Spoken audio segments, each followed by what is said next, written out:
अम्बेडकरवाद की आग जलती लगती नहीं और जब लग जाती है तो बुझती नहीं। कि मैं सम्राट अशोक का भारत देखना चाहता हूँ। सम्राट दो बड़े भाई हैं, उन लोगों को भी मैंने कह दिया कि घर द्वार खेती बाड़ी का जब बंटवारा करना होगा तो आप लोग दो जगह उसको डिवाइड कर लीजिएगा, बांट लीजिएगा। तीसरा जगह ढूंढने और बांटने की आवश्यकता नहीं है। कि मैं हिंदू धर्म में जन्म लिया, ये मेरे बस की बात नहीं थी। मैं हिंदू धर्म में मरूंगा नहीं, ये मेरे बस की बात है। ये बाबा साहब की चेतावनी थी। और बुद्ध धर्म को मानने का मतलब समानता, भाईचारा, बंधुत्व, न्याय। बुद्ध कहते हैं पढ़ाति पाता विरमणी सिक्खापदं समादियामि, अर्थात प्राणी हत्या ना करें। पिंड दाना विरमणी सिक्खापदं समादियामि, अर्थात जीवन में चोरी ना करें, ऐसा शिक्षा ग्रहण करें।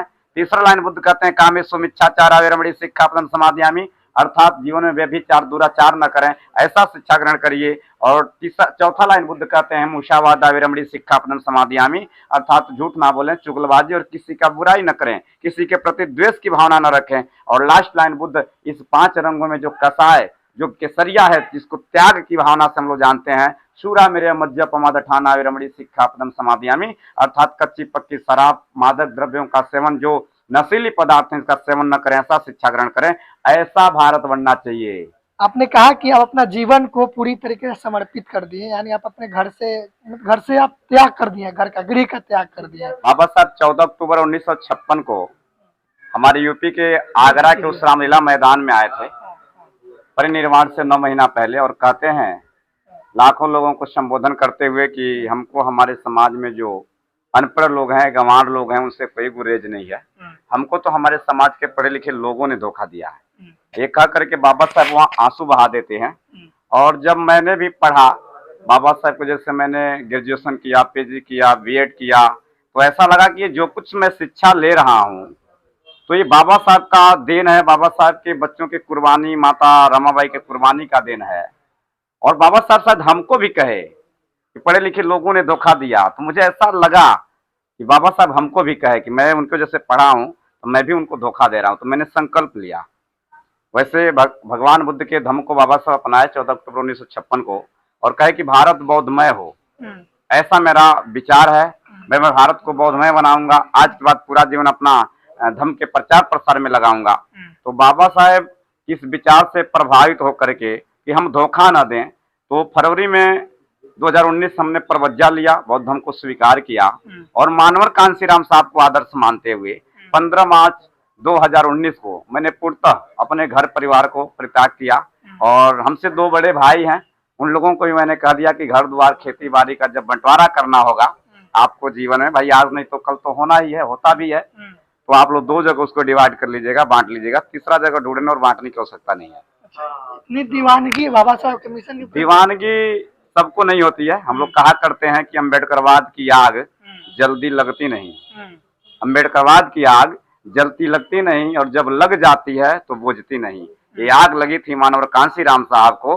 आज हमारे लोग ग्राम पंचायत से लेकर के और संसद भवन तक कब्जा किए हुए हैं उस कुर्सी पे, और इतिहास रचने का कार्य कर रहे हैं। मानवर साहब बाबा साहब के विचारों से प्रभावित होकर के वो त्याग करते हैं, वो प्रभावित होते हैं बाबा साहब के विचार से और सीख लेते हैं तथागत बुद्ध से। कि बुद्ध ने सिद्धार्थ गौतम के रूप में शादी किया, यशोधरा से राहुल नाम के पुत्र पैदा हुए, लेकिन वो तब तक बुद्ध नहीं बन पाए जब तक अपने घर द्वार परिवार राजपाट पत्नी यशोधरा को, बेटा राहुल को नहीं त्यागे, तब तक वो बुद्ध नहीं बन पाए।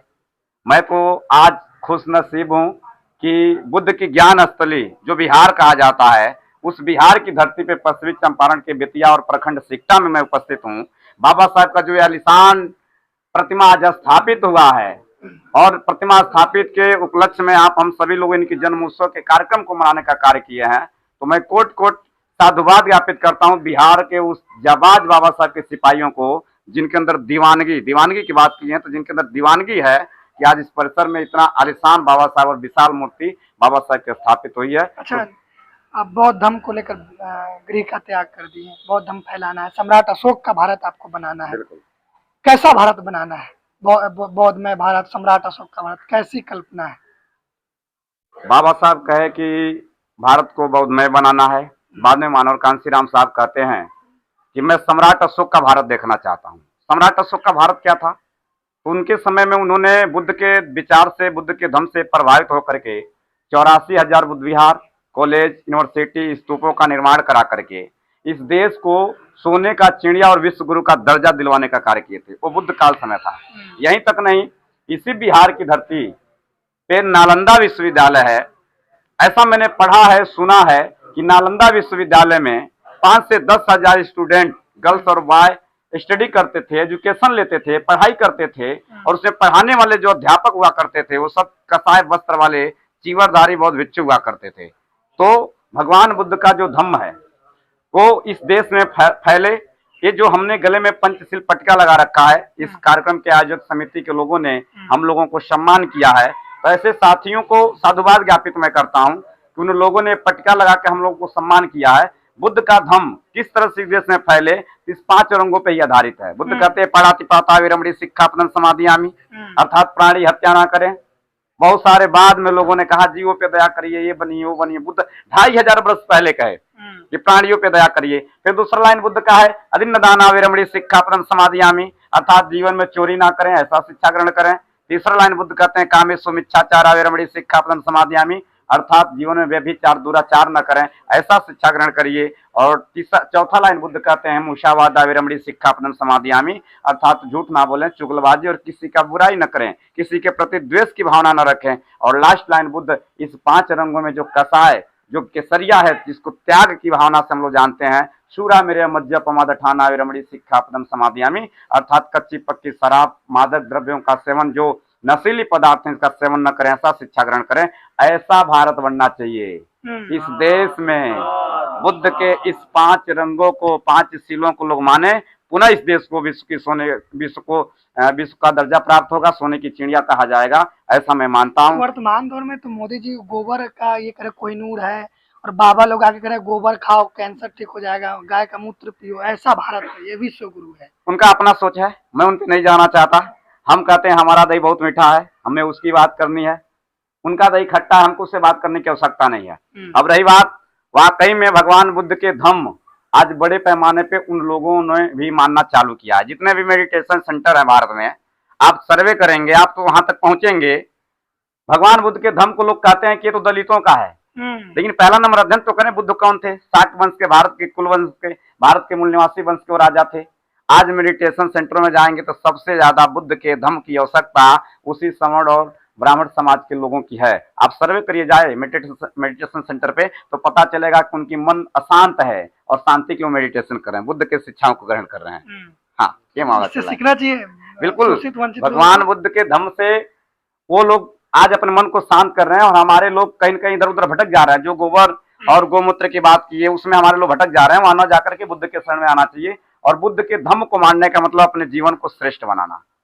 और बुद्ध का धम्म किसी एक जाति विशेष वर्ग समुदाय के लिए नहीं है, ये सभी के लिए है। बुद्ध का जो शिक्षा है मानव के लिए है, चाहे वो हिंदू हो, मुस्लिम हो, सिख हो, ईसाई हो, बुद्धिस्ट हो, जैन हो, पारसी हो, एससी हो, एसटी हो, ओबीसी हो, माइनॉरिटी हो, जनरल है, सबके लिए भगवान बुद्ध का धम्म है। जो भगवान बुद्ध के धम्म को नहीं मानेगा उसके जीवन में दुख उत्पन्न होगा, वो परेशान रहेगा, अशांत रहेगा। आपको लगता है कि बाबा साहब का मिशन अधूरा है, वो बुद्धिज्म को फॉलो करने के लिए बोल रहे हैं?